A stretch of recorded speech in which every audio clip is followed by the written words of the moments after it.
There was 71 free agents in the NBA this summer, but somehow only 52 of them found a home. Today, we are grading every single one of those deals, plus revealing why the other 19 haven't happened yet. But first, let's start with the biggest story in the NBA. Maybe I'm crazy, but if I'm the Bucks, I don't give a damn where Giannis wants to go to. If they don't have the package to get you, they're not getting you. You can honor his trade request. You don't have to honor where he goes, though. I don't care if he wants to go to the Knicks. Do you think I'm taking on Cat? No way. I'm going after the...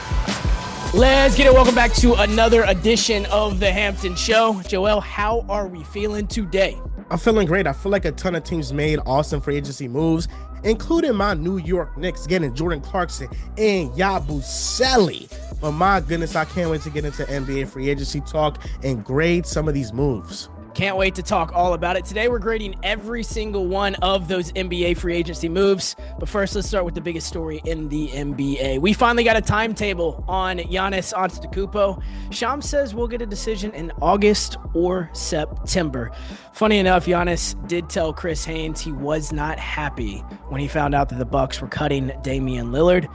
Then Windhorst dropped a little bit of a bombshell that kind of contradicted Giannis's comments. He said Giannis was the one who actually recruited Myles Turner there. Whether he knew that Damian Lillard was going to be cut or not is unknown, but Giannis did play a role in recruiting Myles Turner to the Bucks. Joel, I remember a conversation we had a couple weeks ago. You told me if I'm Milwaukee, I don't care where Giannis wants to go. If it's the Knicks, I'm not taking a guy like Karl Anthony Towns and all that money in return just to make him happy. Ironically, I highlighted that the Bucks got Dame because the Blazers did not listen to Lillard's request to be in Miami. Now they've cut him and stretched his deal across 5 years. We all know this. For me, it's time for Milwaukee to move on from Giannis. I'm not waiting until August or September. Now, because they have listened to him and felt the pressure of listening to him over the last half a decade, they are paying Myles Turner essentially $220 million over 4 years. I know his agreed upon contract was 4 years, 108, something around that nature. But because of that stretch contract over the next 5, Damian Lillard's money and Myles Turner money means that they are paying Turner $220 over the next 4 years. So, Joel, my question to you is, what is your reaction, and who would you call about Giannis if you were the Bucks now? This was a desperation move. If I had to call a team, I'm calling the team that has the most assets in the NBA. And right now, that is OKC. I think that's realistic because they just won the championship with their core. And the next two teams are Houston and the Spurs. They have a lot of draft capital.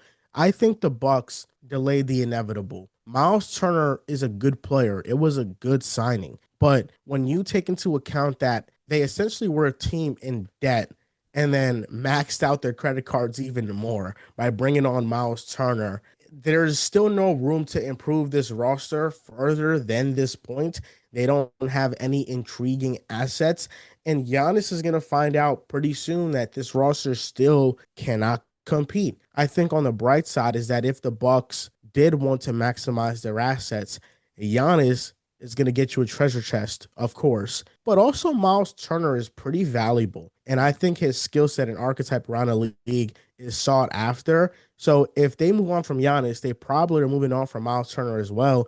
And I think Myles Turner could get you a good young player and a pick or two. So I think in terms of asset management, just bringing on Myles Turner to the team, it has allowed the Bucks to maybe dangle both of those players to get some more assets if they want to go into a full rebuild. But I think the Bucks did this out of complete desperation, and this was the only move they could have made to even move the needle a little bit by stretching out Dame's contract. Yeah, I'm looking at the roster, and it's basically them going all in on Kyle Kuzma and Myles Turner as their second and third best players. They still do not have a point guard on this roster.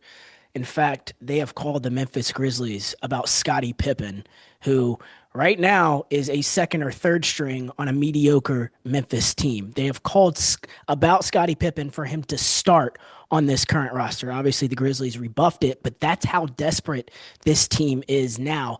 And because Turner and Kuz are the second and third best options. If I'm Giannis, do I have to wait until August or September to make that decision? I know he played a part in recruiting Myles Turner, but he can't realistically look himself in the mirror and say that this team is any better than last year's team. I can make an argument that it might be even worse. So, not to mention, they don't have a future. Why wait for Giannis to pull the plug right before the season starts?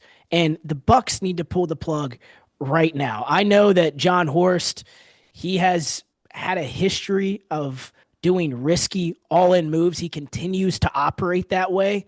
But if they decided to trade Giannis Antetokounmpo, I don't think anybody would blame them. They wouldn't, because that's the situation they're in right now.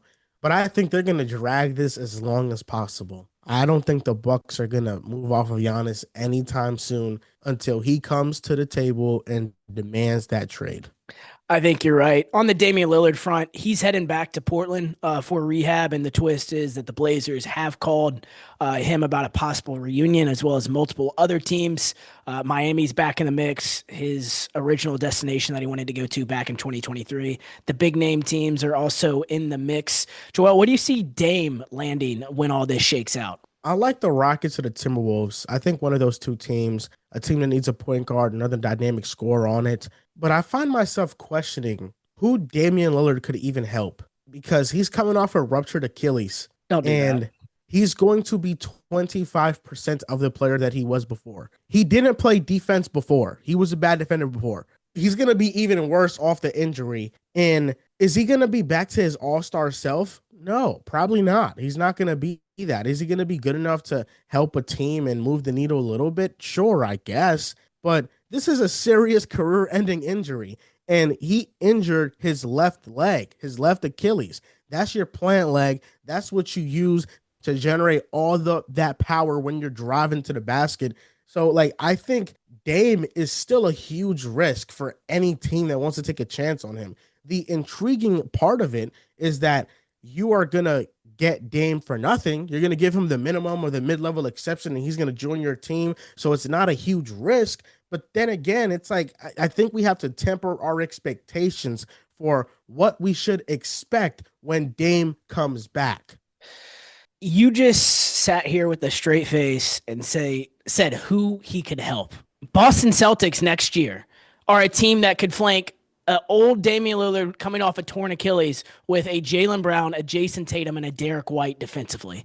I think he could help them get over the hump in the limited options they already had. And he brought up high risk and then kind of walked it back because he realized, oh, wait, his money's getting stretched. He could sign for MLE or whatever amount of money he wants to. That's the reason it's low risk wherever Damian Lillard signs. I know he doesn't fit everywhere, including the places that have called about him, the New York Knicks, the Golden State Warriors, the LA Lakers. Those three teams make zero sense. But the Boston Celtics do, especially on the timeline they are. Celtics aren't trying to win it this year. They're going to have a ton of cap room next year. They could offer him a little bit more than the MLE. They could outbid other teams that want Damian Lillard for his services. I think he can still commit to winning, and it's a very, very low-risk move. Anthony Simons or Dame coming off an Achilles injury? Damian Lillard. I think that's a toss-up. I could go Anthony Simons. The Celtics just going to have two players coming off an Achilles injury? Good.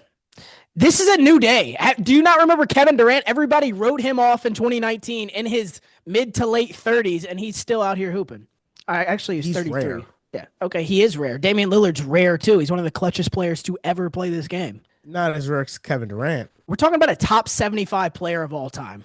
That's who we're talking about with Damian Lillard. We're not talking about Anthony Simons here. The top 75 player is going to be 37 years old when he comes back. Exactly. And he can sign for a mid-level exception with Jason Tatum, Jaylen Brown, and Derek White. He can help that team. Yeah, he can maybe in theory help that team. I just don't think that Dame... yeah, sure. If it's on a veteran minimum or a mid-level exception, yeah, there's no risk involved there. But I think we need to temper our expectations for what Dame is going to look like when he comes back. They're tempered. They are tempered. I'm just saying he could help that team. I'm not going to sit here and say that it's a huge, massive risk move. And you're sitting here wondering who he can help. He can help the Boston Celtics. That's all I'm saying. He can help a lot of teams with the mentorship. We'll see. We'll see how good of a player he is when he actually comes back. Is there any other team he could help? outside of Boston in your mind? I like Minnesota. I like Houston. Can he be better than Fred VanVleet coming off that injury? I think so. I think he can. Can he be better than an aging Mike Bet Conley? I think so. I and think better than so. Anthony Simons, I think so. Anthony Simons? I don't know. I would take Anthony Simons. All right, we'll move on. We'll grade every NBA free agent move. Let's go back to day one first. This wasn't a free agent signing. This was a free agent trade on day one of it opening. The biggest move was the Nuggets trading Michael Porter Jr. and a first to the Brooklyn Nets for Cam Johnson. This was a grand slam for Denver. Cam's basically MPJ at half the cost, and it freed up money for them to grab Jonas Valanciunas, to sign Tim Hardaway Jr., for them to bring back Bruce Brown. This is an A+ all the way around for Denver. On the Nets side of things, I think it's an A too. They get a fun wing who can sell tickets no matter what happens to Cam Thomas, and they also have that unprotected 2032 first round pick. Joel, how do you feel about this move on both sides? I think the Nuggets hit it out the park. I think it was an A+. Cam Johnson is making $23 million per year, and MPJ's at $40 million. That's a $17 million pay cut going from MPJ to Cam Johnson. And I think Cam Johnson is a better player than MPJ. You're going to have people out there that say MPJ is better. Even if he is better, is he $17 million better? I don't think so. I think they're around the same value in terms of contracts, in terms of what they should be getting paid, and that allowed them to get Jonas, Tim Hardaway Jr., bring back Bruce Brown. So the Nuggets finally have depth, and I think Denver became the biggest threat to OKC this offseason with what they've done. They didn't need to go star hunting. They just needed to add depth. That's the biggest thing. They didn't have enough players that they could rely on to play in the playoffs. That's what Denver's issue was. And they still took OKC to 7. As for the Nets, MPJ is a good swing. We know what he's going to provide. Great shooting, spacing, pretty much the things that Cam Johnson provides, and he's going to get out the way of the young players' way. So I like that, but also the 2032 first round pick. For the Nuggets, it doesn't matter because their timetable is right now to compete. But for the Nets, you're looking at 2032. That's 7 years from now. The Nuggets might not be good because Jokic is going to be declining. That pick could be very valuable. So it makes sense for the Nets thinking long term, bringing in that asset to their asset pool. Yeah, we'll talk about the Rockets in a minute, but I do love one thing you said. The Nuggets are the biggest threat to Oklahoma City. That is one thing we can definitely agree on. The Rockets have had a fantastic offseason, but I completely agree. The Nuggets, with Nikola Jokic and multiple injured players, took OKC to 7 games, which side conversations why OKC was not a historic team, but they were historic defensively and the NBA champions, putting respect on their name. But the Nuggets, with all these pieces that we have talked about, now are the second biggest threat in the Western Conference. Let's talk about the Western Conference Finals team. Minnesota Timberwolves from the last 2 seasons. Naz Reid, 5 years, $125 million. This is what forced the Pacers to move on from Myles Turner. Turner's agent asked for something similar from the Pacers. Indy lowballed him, called their bluff, and boom, now he is in Milwaukee. Naz Reid in Minnesota is a C for the Timberwolves. It's pricey, but Naz does fit well next to Gobert. I know why they did it, but the price is a little too much for me. How did you feel about it? I thought Nas got paid what he should have got paid. I like it. And I think the contract's going to age gracefully. You look at what Nas got paid versus what Jabari Smith Jr. got paid. They got paid the same thing, essentially. They got the same contracts. And I think Naz Reid is the much better player right now. Jabari Smith can definitely grow into a better player, especially more valuable player all around because he can defend at a high level. But Naz Reid, I think it was a no-brainer to keep him. Minnesota is running it back. They've brought back everybody, and that's their plan for this year. And I thought it was good. Let's talk about the Jabari Smith thing you just brought up. I'm going to give it a B. Again, like this one, it is pricey, but I understand that a little bit more because of the age difference. What grade would you give it? I'd give it a B as well. The hope is that Kevin Durant comes in and can teach Jabari Smith a little thing or two. He shot 35% from 3 in almost every year of his career thus far. He has not been the shooter that he was advertised to be out of college. We thought that number was going to be closer to 40%. We'll see with easier shots that KD generates for the entire team if those percentages bump up. But he got the contract he got because it is extremely rare to find players his size that can shoot the ball and that can also defend. And that's why he got what he got. And I'm excited for the KD piece of it that Jabari off the dribble has not been a threat. And I think Kevin Durant, if they get in the lab together, that can improve a little bit as well. The Timberwolves made yet another $100 million signing in Julius Randle, 3 years, 100 M's for him. I thought this was honestly a very good deal for an all-star caliber guy who was an unrestricted free agent. You couldn't let him walk for nothing, and it's still below market value for what you see all-star caliber players go. So it's a solid A for me. How did you feel? It was an A+, $33 million a year. That's good starter money. And Randall's an all-star and was arguably one of the best playoff performers this past playoffs. So I like the deal a lot for Randall. I do too. And I was looking at Magic on Spotrac, and you had mentioned solid starter money.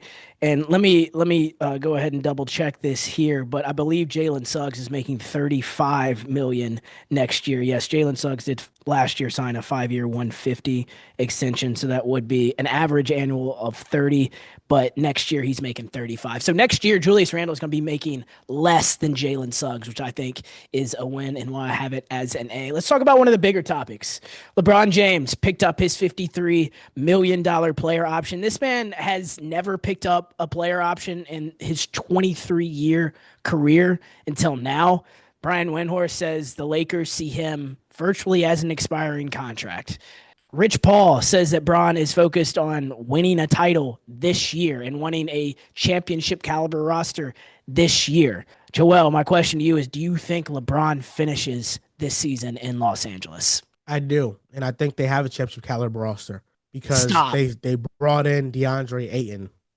We about to have this Ayton argument? I think DeAndre Ayton is going to have the best season of his career this upcoming year. I thought that about Jackson Hayes last year. I think DeAndre Ayton is a guy who has been to the NBA Finals in 2021, played a massive role in that Phoenix team. But because of the off-the-court stuff, he was quit on by the Suns. And that core was blown up in part because of DeAndre Ayton. In Portland, a team who didn't need much from him. When he got there, he said he was going to be dominating, making up all these nicknames and shit for himself. They just paid him not to be around their young center in Donovan Clingan. Now he's going to the Los Angeles Lakers around Luka Doncic and LeBron James. Luka thrives with a bouncy, defensive-minded big, and to me, DeAndre Ayton is neither one of those things. I don't understand why Lakers fans are starting to talk themselves into this. If I'm LeBron James, I don't know how I feel about this roster. I believe that whether it's August, September on that Giannis timeline or in February, I think this gets ugly, and I think it gets ugly very, very fast. Rich Paul is doing Rich Paul things, but now the Lakers' response to Rich Paul putting out that quote was basically a shrug. They said, without saying anything, this is about Luka now. And LeBron has not been in that position, which is why they're willing to give Ayton $12 or $16 million, however much it was. So with LeBron not being the vocal point of it and wanting to win a championship right now, he's not stupid. I think he sees that it's better somewhere outside of LA. I don't think so. And I think that LA right now, they need to build around Luka, but they also need to understand that Luka's timetable is not 4 years from now. It's right now. And he needs a championship contending team right now because Luka is just a season removed from making the NBA Finals and lifting up a Mavericks team that, dare I say, the Lakers team right now has talent that's equal to that team. Yeah, I think they do. No, they don't. I think LeBron is a better second option than Kyrie Irving. Go to the role players. Jake LaRavia. Bronny James may have to come off that bench. That's what we're talking about. PJ Washington and Derrick Jones Jr., we're talking about those two players that they started on that team. Derrick Jones Jr. has been a revelation defensively, and PJ Washington was huge that year. He flipped that season. When they traded for PJ Washington, they turned into a championship contender that year in Dallas. I agree, but that's what I'm saying. They didn't need much to turn that team into a contender because they had Luka Doncic. Rui Hachimura is more impactful than Derrick Jones Jr. But he's not more impactful than PJ Washington. PJ Washington. He's not more Is Austin impactful than Reeves PJ more Washington. impactful than PJ Washington? Who? Austin Reeves. That backcourt of Luka, Austin Reeves, and a 41-year-old LeBron James defensively is a nightmare. And it's not Derek Lively or Daniel Gafford back there. It's a DeAndre Ayton who has quit on multiple teams and been quit on from multiple teams back there. Those role players from Dallas don't compare to the role players now in Los Angeles. DeAndre Ayton had the same amount of dunks made per game as Anthony Davis. He was 18th in dunks made per game. Yeah. DeAndre Ayton is very much a lob threat. He's a good mid-range shooter, a career 46% from mid-range, so he can step outside and space the floor that way as well. And Ayton, he was quit on by the Blazers. He was quit on by the Suns. And I'd argue the Suns quitting on him was a gigantic, enormous, catastrophic mistake. It was the reason why they were so bad. Because they didn't only trade Ayton, they also traded Toumani Camara. No. With Camara, with Booker, with KD, with still Chris Paul, you don't trade for Bradley Beal. I actually think the Suns have something brewing. That might be special. We talked about this literally last week. It had nothing to do with them saying goodbye to DeAndre Ayton. It was giving up both Cam Johnson and Mikal Bridges in that Kevin Durant trade. It was trading for Bradley Beal. That was the mistake, not saying goodbye to DeAndre Ayton. And you're making all these... They got back Nurkic and Grayson Allen. You're making all these dunk statistics about DeAndre Ayton. It's about effort, dude. And Luka Doncic does not give effort on the defensive end. You have to have guys behind him who do. DeAndre Ayton does not do that. DeAndre Ayton is objectively a better player than Daniel Gafford. He's a better player than Derek Lively. He does not fit better with Luka. We're going to see this upcoming year because I think he does, especially offensively. I think DeAndre Ayton, like I said, is going to have one of the most efficient years of his career, and he is going to be a stamped 16 and 10 every single night. Where the hell else were the Lakers going to get that type of production? From nowhere. You have Luka, you have Austin Reeves, you have LeBron James, you have DeAndre Ayton, you have Rui Hachimura. They're good. Who's going to defend? Who is going to defend? Dorian Finney-Smith is in Houston. Rui Hachimura, okay, whatever. But what is coming off that bench? I watched Jake LaRavia not be able to sniff a 10-man lineup on a mediocre Grizzly team. Jake LaRavia was good. You guys just buried him in the bench. Jared Vanderbilt has not been healthy for years on end. I just don't know in this age of depth in the NBA where the Lakers are going to have that. They're not done yet. Don't worry. Okay, what else can they do? What else? For Andrew Wiggins. Okay. And would you give up what the rumored package is, Rui Hachimura, Dalton Connect, and a future first-round pick? Without thinking twice about it.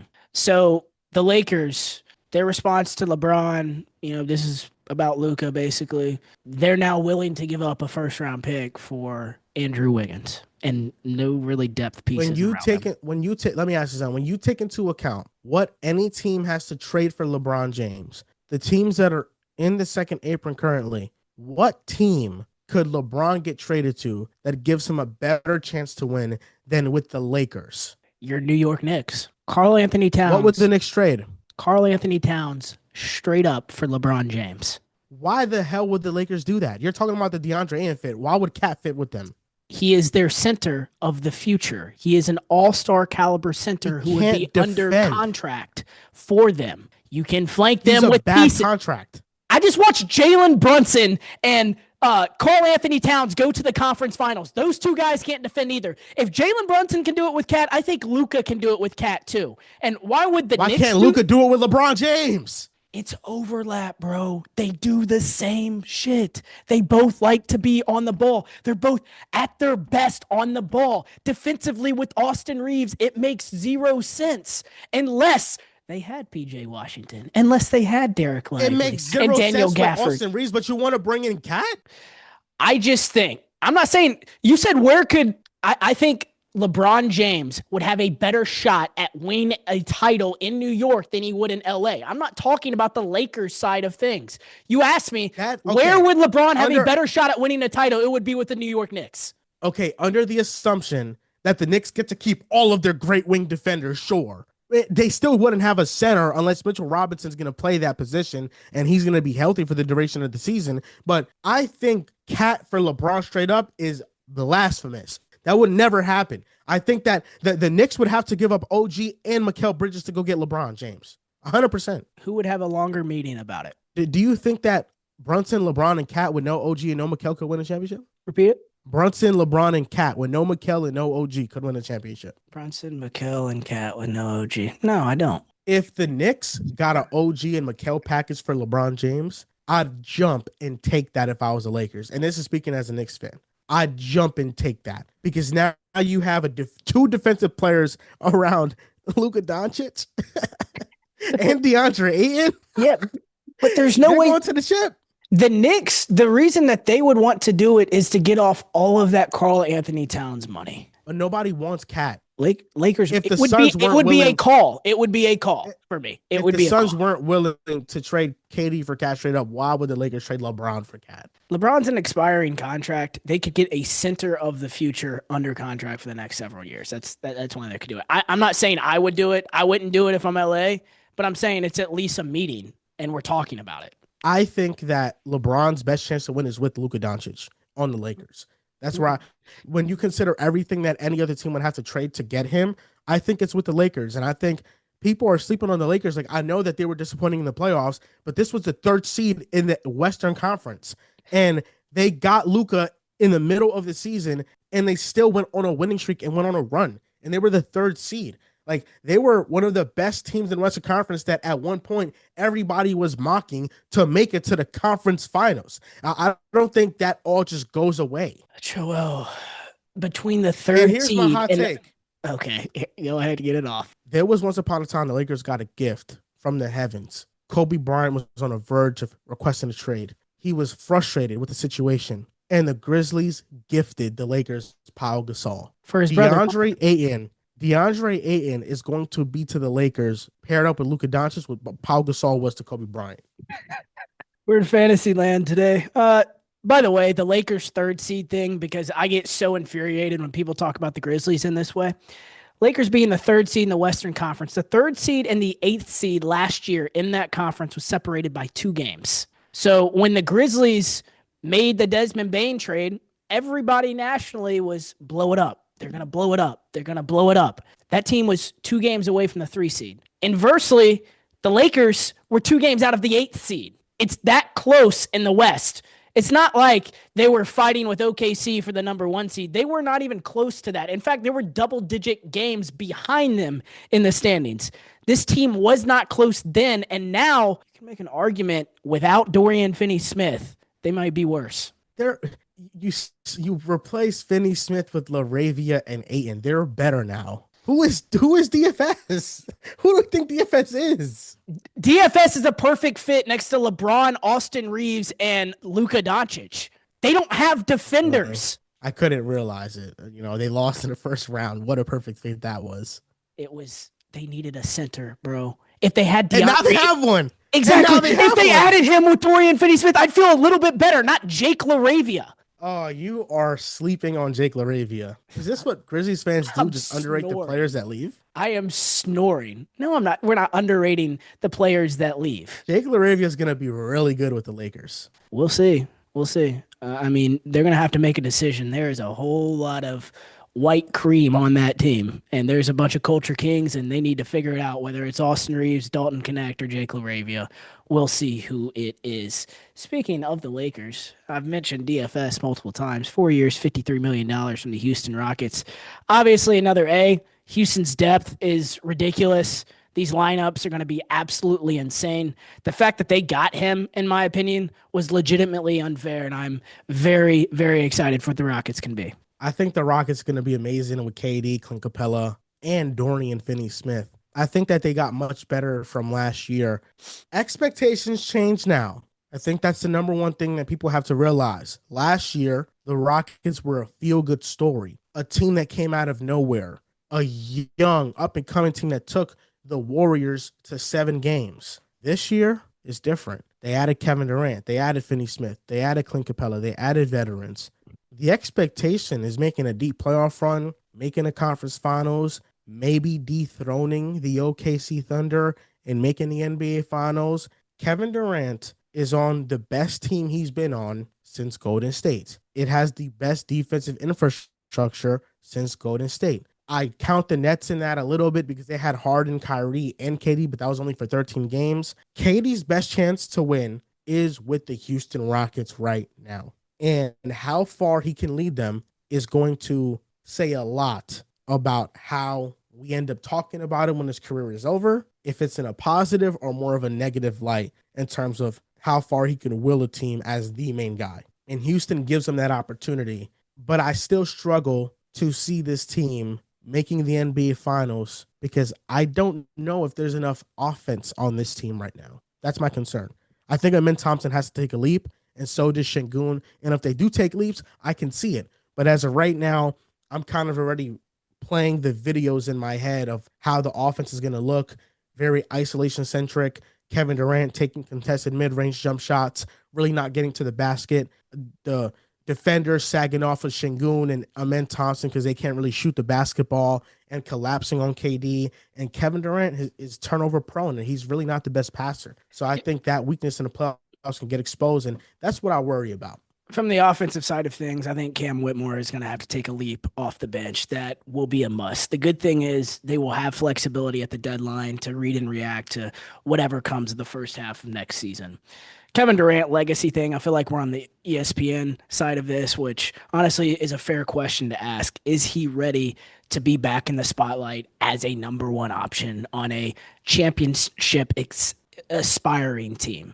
And I want to see how Durant reacts to that. We know he's not going to be this vocal guy in the locker room, but physically, will he be able to handle the toll that the Houston Rockets will ask of him for 82 games in a season? That is the biggest question. And Dorian Finney-Smith definitely helps with that depth piece of it. The next signing that we're going to talk about was also in the state of Texas. It was the San Antonio Spurs signing Luke Cornett, 4 years, $41 million. To me, it's a straight D. You can find way more proven guys for cheaper and with more flexibility. This felt like a reach. I think it did as well. It wasn't a very good contract handed out, and I don't think he really helps them all that much. Next one, let's go back to the Eastern Conference. Nickeil Alexander-Walker, 4 years, $62 million. We can probably both agree on this. It's an A. I love what Atlanta's doing. They're flanking Trae Young with so many defenders, which is exactly what the Los Angeles Lakers should be doing, going back to the previous argument. Around Trae, they now have Nickeil Alexander-Walker, Dyson Daniels, Zachary Risache, Jalen Johnson, and Onyeka Okongwu. That's a real rotation, especially in the East. I'm excited to watch them this year. Are you not taking into account a slimmer Luka that's going to be better defensively? Trae Young is limited because of his size. Luka is limited because of his conditioning, quote unquote. If that's better, what's the limitation? That's all I'm saying. I like what the Hawks are doing. I think the Hawks are one of the 4 contenders in the Eastern Conference. I have them above Orlando currently. Do you? I do. I trust their all-around team better. I think their offense I trust better. I think they can generate more high-quality looks more consistently. Orlando still has to prove themselves. They're one of the worst offenses in the NBA. And I don't think just plopping in Desmond Bane like jumps you up like 15 spots. Like, I don't think that's going to be the case at all. Okay. I'm glad we both agree on that. Because when the trade happened, it felt like a really good fit, but I had a lot of questions about point guard roles. Tyus Jones the last 2 years has proven that, yes, now he's in a backup role, but if you have to start him in Washington and Phoenix, it's not going to work out. And Jalen Suggs making $35 million next year, being that starting point guard, to me is just not worth it. I'm gonna rattle off 5 straight. Now you tell me whatever stands out to you. Brook Lopez, 2 years, $18 million with the Clippers to be a backup center. Dennis Schroeder, 3 years, $15 million with the Sacramento Kings. Tyus Jones, 1 year, $7 million with the Magic. Karis LeVert, 2 years, $29 million with the Pistons. And final one, D'Angelo Russell, 2 years, $13 million with the Mavericks. All I'm gonna say about these 5 is if I am Dallas, I would much rather have Dennis Schroeder than D'Angelo Russell. And the D'Lo thing to me is a C because I feel like they had other options. I would too. I think D'Lo is an overrated player. I think he's a negative defender. He's a shot chucker, an efficient player as well. So I think, yeah, you have the chemistry there with AD, and he's just filler for when Kyrie comes back. I get that. Exactly. I think the Brook Lopez signing has the chance to make the biggest impact because the Clippers needed a backup center bad. like really, really bad. They had Drew Eubanks last year, and now you replace that with Brooke Lopez, and he can also shoot the ball. So you're adding spacing to your team as well. I really like what the Clippers are doing. They're that team that they are continuing to build off of last year. They're getting better, but I still think that there's a factor that's limiting their ceiling just because of the age of these guys on the roster. For sure. And I remember we had a free agency prediction show about a month ago. And when it came to the Clippers, I was just thinking about guys like Gogo Batazzi. I didn't think Brooke Lopez would be a viable option for them. And now that he is, I think it was a great signing, especially for their older timeline as well. I'm going to get into my team a little bit. Jaren Jackson Jr. signed the second biggest deal of free agency, 5 years, $240 million. Before I get into the grade, I just want to talk about this. 15 guys made All NBA last year, just like every year. Jaren Jackson was one vote away from making that. If he got that vote, he would have been eligible for 5 years, $340 million. That one vote was literally $100 million decision for the Memphis Grizzlies. Yes, 240 is steep for a non-first option, but the cap is going up every single year. This is not Jaylen Brown's contract. Ultimately, this was the perfect situation for a small market team. It is an A for me. They couldn't have happened any better for the Grizzlies. I think if he got that Supermax deal, you're hesitant to pay it. But the fact that he missed out on the All NBA team and you're able to get him at a bargain, I think it makes it a great move for Memphis. For sure. Another good move for them before we get into the bad one is Ty Jerome, 3 years, $28 million. This was the steal of free agency. It seemed like fate, especially for me last year at Summer League. Joel, we're meeting up at Summer League next week. But last year, me and my friend Owen were watching, I believe it was the Cavaliers versus the Grizzlies in that smaller gym in the back. And in front of us, here walks up a Ty Jerome by himself, and he meets up with his agent, rode directly in front of us. My buddy's whispering, "Is that, kid from Virginia?" And I'm like, "Yeah." And he was talking with his agent about who he was going to sign with. This guy was still unsigned at Summer League last year, goes on to finish third and sixth man of the year on a 60-win team. He's now making less per year than Luke Cornett, Davion Mitchell, Luke Kennard, Duncan Robinson, and Karis LeVert. And that is amazing to me that he's making less than all of those guys per year. It's an A plus for sure. It's a great deal, and I think for him, it provides him security that he didn't have before then, because before he was in Cleveland and had his breakout season, he was bouncing around the league a little bit, playing on minimums, and sometimes it's better to take the security over betting on yourself again and it not panning out. I think the best case study for that is Dennis Schroeder when he bet on himself and then he missed out on a big time extension because he wanted to prove that he was worth more. Ty Jerome, $8 million per year is a bargain, but that's $24 million over the course of 3 years. And Ty Jerome chose to take the security for 3 years, $24 million. And that's really cool for him. Somebody that's really bounced around the league and has finally found a home for 3 years with Memphis. Absolutely. My relationship with Memphis, my favorite team, but it seems somehow this front office always finds a way to make a mistake whenever it happens. Jaren Jackson, obviously, turf toe. Hopefully he's back by the time the season starts. But Santi Aldama signed for a 3-year, $52 million deal. I don't understand how many years they need to watch him next to Jaren Jackson to realize it does not work. Santi cannot defend, which he's also on a team with John Morant. He does not rebound.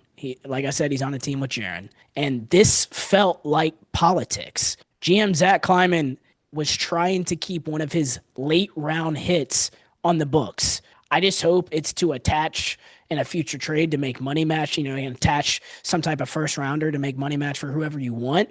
But it just felt like politics all the way around. It's an F. Wow, an F. Yes. That's harsh on Santi Aldama. 52 million. Come on. I thought he did get overpaid. 7-footer, can shoot the ball. It's very hard to find that, even if they can defend. But yeah, I think he did get overpaid. I think if it was even in the Cornet range of like the low 40s, just $52 million for a off the bench guy on what was a play-in team last season, it just feels like a way overpay. And the city here, there's a certain archetype of players that the fan base wants, that people around this city want to root for, and he just has not been one of those. And to not even to be oblivious of that and go ahead to sign him because you had to trade Desmond Bane, another one of your late round finds, and to keep him on the books just seemed like a selfish move. Let's talk about your Knicks. Jordan Clarkson was bought out by the Utah Jazz. They were able to sign him. Great bench depth there. They also signed Gershon Yabusele to 2 years, $11 million. What stood out to you and how you feel about New York moving forward? I think that Jordan Clarkson was a much needed addition because I felt like at times the Knicks offense got stagnant and we didn't have enough players who can create offense. Mm-hmm. And he's somebody that can come into the game, score 10 straight points, energize the team, and hit big time shots. I've seen a lot of Jordan Clarkson throughout the course of his Utah tenure. And when they were competitive, when they had Mitchell and Gobert, he was oftentimes the second best offensive player on that team and getting Utah out of slumps, energizing the team, bringing a sort of swagger to them. And I think that that's an energy that New York was missing when we lost Dante DiVincenzo with Isaiah Hartenstein. Those two players were the heart and soul of our team, and they kind of fill that role of being enforcers. And I think Jordan Clarkson brings much needed energy to the team. And then Yabusele, I think somebody who plays tough, can rebound the hell out of the ball. He also spaced the floor last season, and he shot well. I think that he adds a good dimension to the team as well. So I think the Knicks, they came into this offseason needing depth, and they brought in two players that can actually play rotational minutes. And I think that's a huge plus. Let's get into their coaching change. I agree with everything you just said about their signings, by the way. They hired Mike Brown. You and I have had this longstanding disagreement about the firing of Tom Thibodeau. I believe that Michael Malone, if they were to hire him, I wouldn't feel any different about them making it past Game 6 of the Eastern Conference Finals. They go through, they try to hire every coach who has a job. It did not work. They interview Taylor Jenkins, eventually interview Mike Brown, and land on him. I can understand this a little bit more now that they've hired him. Michael Malone he is an NBA champion, but he was a guy that I questioned. Him and Taylor Jenkins both were two guys I questioned that if they could handle that New York market media-wise. Mike Brown has sat in the pocket for Steve Kerr in Golden State. He has had to coach in NBA Finals games because Steve Kerr was absent. He has had to coach LeBron James in the prime of his career and sit and face that media scrutiny. I think he can sit and do that in New York. And now that, yes, he may not be a much better coach than Tom Thibodeau, I think it's a new voice in the locker room, and I can understand why they did it now. Mike Brown is, without a shadow of a doubt, a better offensive coach than Tom Thibodeau. And the Knicks offense infuriated me last season because we would watch Jalen Brunson dribble the ball out for 20 seconds of the shot clock and then heave up a bad shot or pass it to somebody and they would throw up a grenade. I think Mike Brown brings motion to the offense. I think he actually brings real sets or real offensive identity. This team, if Brunson and Cat are your two best players, you're not going to be a defensive-minded team. It's just not going to happen. Those two guys are just major defensive liabilities. So if you want to make it work, you have to lean all the way into the offense. The offense is what has to work and has to be elite. And I think Mike Brown can do that. I'm interested to see what his next change is. Is it benching Josh Hart or removing him from the starting lineup? It probably should be that as soon as he gets into the building, starting Deuce McBride over Josh Hart. Or does he keep Josh Hart in the lineup and this new look offense actually makes these five look like they can play together on the court and they can make a positive impact? So I think Mike Brown just brings such a better offensive scheme to the team that I'm very moved by this signing. I like Mike Brown a lot. Me too, and I'm just hoping the defense can be competent. With the roster, it's always going to be a challenge. Jalen Brunson, Karl Anthony Towns, your best players, but I'm just hoping it can be competent.